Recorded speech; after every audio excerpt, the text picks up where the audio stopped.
আসসালামু আলাইকুম বন্ধুরা, আমি এখন ছোট মাছ চচ্চড়ি করব।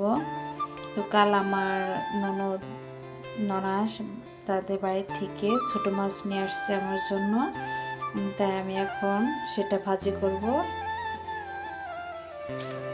প্রথমে দিয়ে দেব পেঁয়াজ,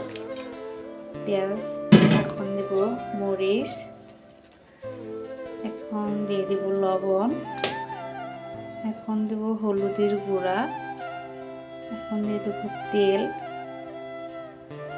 এখন দিয়ে দেব বেগুন, সামান্য একটু বেগুন দিয়েছি। একটু মাছ বেগুন দিয়ে পেঁয়াজ দিয়ে ভাজি করলে বেশি মজা হয়। তো এখন এটা একটু মাখিয়ে নেব হাতে।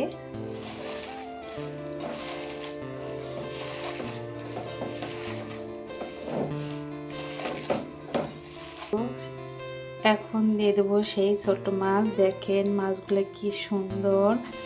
এই মাছগুলো অনেক ভিটামিন আছে, অনেক পুষ্টি।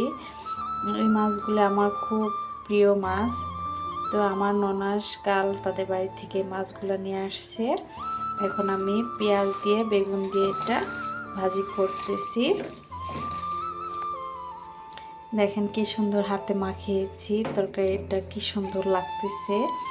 হচ্ছে এখনই খেয়ে ফেলি। সামান্য পরিমাণে একটু পানি দিয়েছি, তো এখন ঢেকে দিব। দেখেন বন্ধুরা, আমার তরকারি কি সুন্দর একটা কালার আসছে। এখন আমি উপর দিয়ে একটু সজনে পাতা দিয়ে দেবো, আর কিছুক্ষণ পরে নামিয়ে ফেলবো। আর তরকারিটা পুরো কমপ্লিট।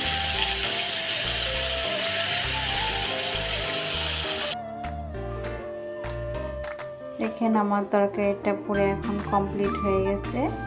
এখন আমি এটা নামিয়ে নিব। তো সবাইকে ধন্যবাদ।